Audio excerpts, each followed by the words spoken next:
howdy, and hello, everybody. Welcome back into T1A, Tier 1 Ascension. I am your host, Tank. We're going through Week 11 waivers, looking at a bye week, bye week 5, I believe. And we've got some other fun things to look at for the week. Let's get into it.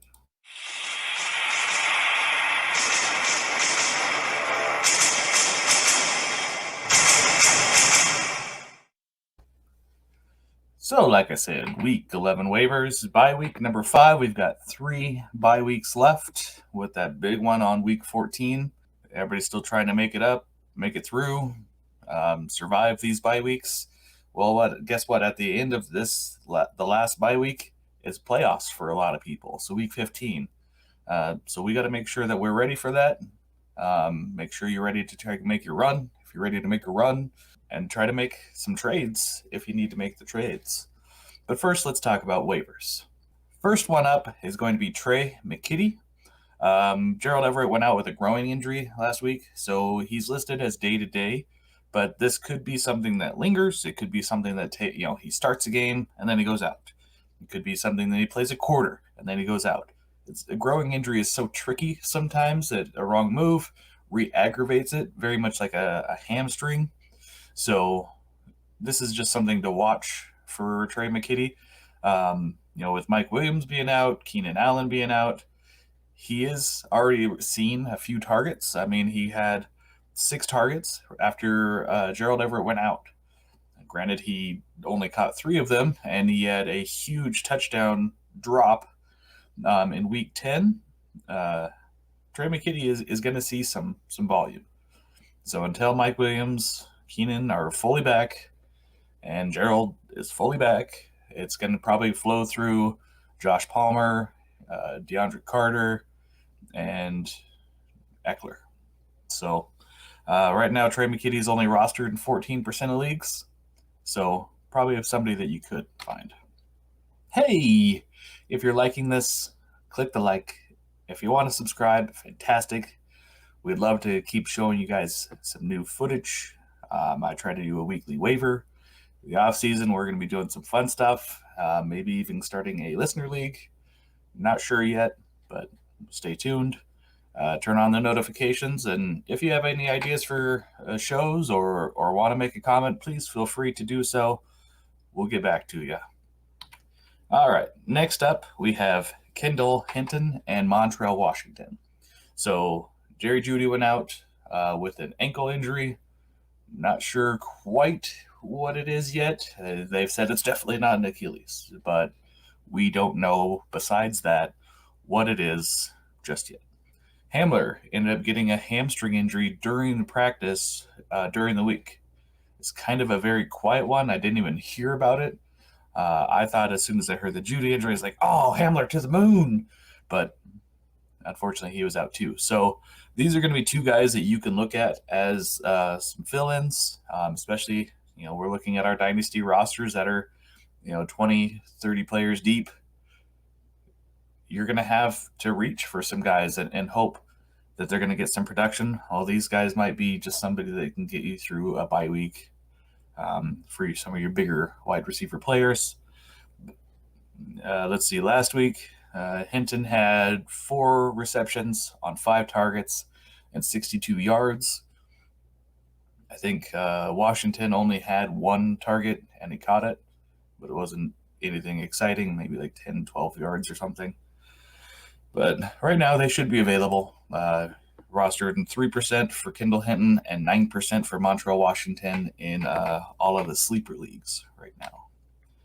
Ben Skowronek had the Van Jefferson role to start the season while Van was out and recouping, and he had a lot of snap share.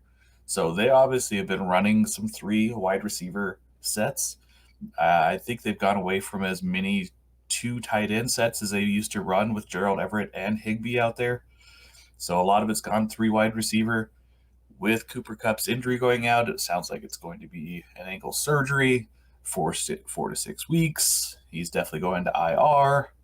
So Van's role changes. Allen Robinson's role changes.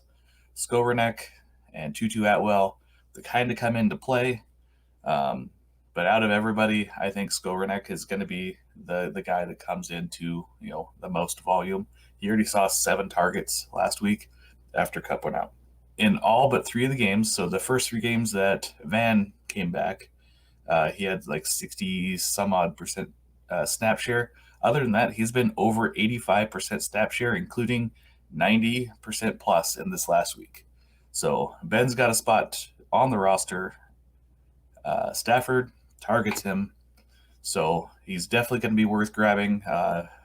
As we see what happens in this wide receiver shuffle, kind of the fallout of what's going to happen of Cooper Kupp's injury. And right now he's rostered in 49% of leagues, so could be somebody that's out there. Out of everybody, I think here, most worthwhile to grab. Fab spending. All right, McKitty, we're probably just doing like $3 to $5. He's going to be a week, maybe 2 week kind of flyer. I think his value is definitely going to go down as soon as Mike Williams, Keenan Allen are back on the field. Kendall Hinton, he's had a little bit of a role.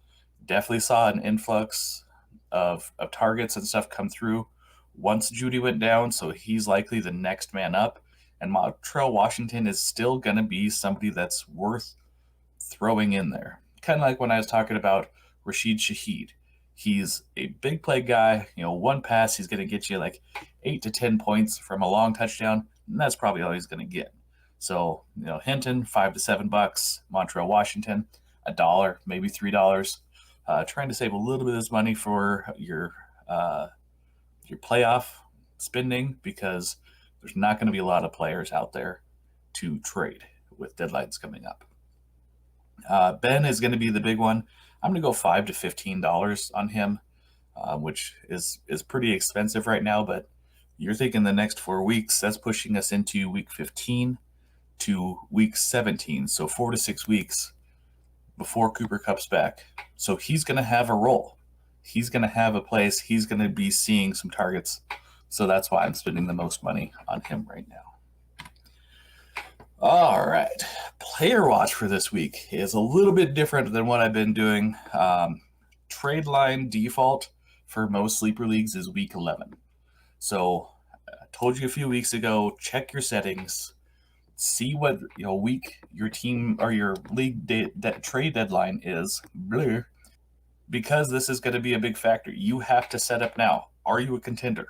Do you need to make a move? Is your team going to be good down the stretch?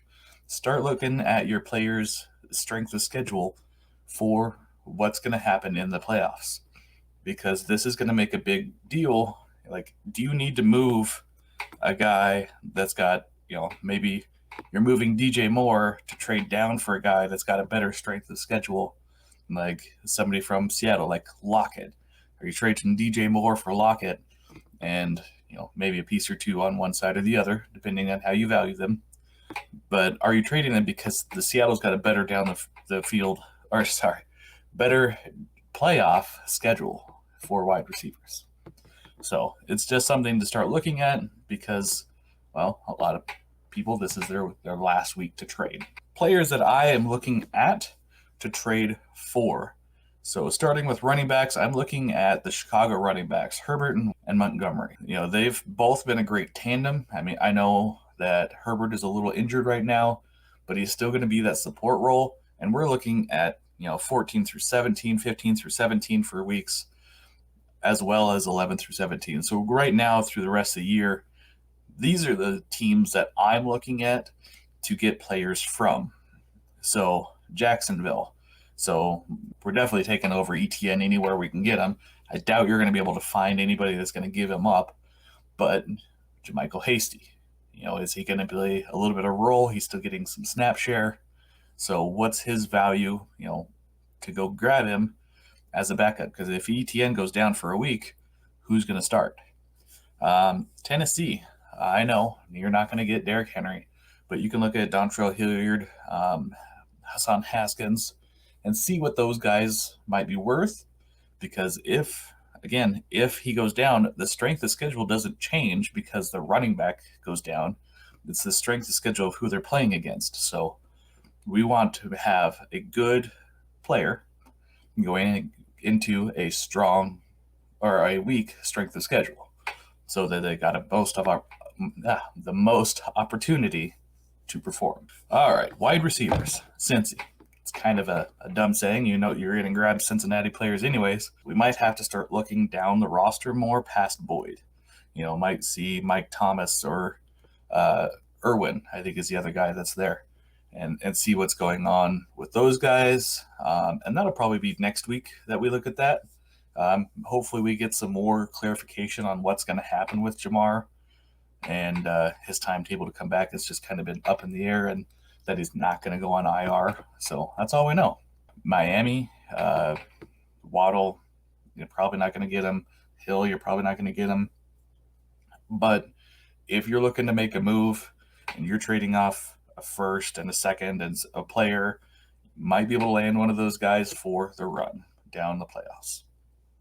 Seattle, like I brought up before, have a great schedule for wide receivers. So is it time to go look at Lockwood or Goodwin, or even try to pry Metcalf from a manager and see if you can make a run? Tight ends, they're already strong, but what I like about this list is these are not the elite guys, so these guys are still going to be attainable without giving up the bank. So you're not getting Andrews and Kelsey. That's not going to happen. But you can go through and try to find Gerald Everett or Dalton Schultz or the Dulcich. Yes, I know. My love of Dulcich is gross. But, these guys are attainable. They're not going to be ridiculously expensive. And managers aren't as, locked into holding on to these guys, especially if they're not going to contend. These are guys that you can go get. All right, QBs. So right now, Denver, it looks gross, but their stretch down into the playoffs is going to be one of the best. At some point, Russ is going to turn the ship around. It's just taking time. He's looking better and better. He's getting further away from his injuries. I think he's finally starting to grasp this offense. It's just a matter of the receivers and everybody else being healthy. So these are just some things to keep an eye on, but I might go trade for Russ in a 2 QB league. Jimmy G, he might be somebody that we're looking at as well. It's not going to be, we're looking to have him score 30, 40 points for us. No, but we're going to start seeing him put up 250, 2-3 touchdowns a week. I mean, look at the weapons he's got. It's just going to start to flow as more of McCaffrey, Elijah Mitchell start to get that run game going.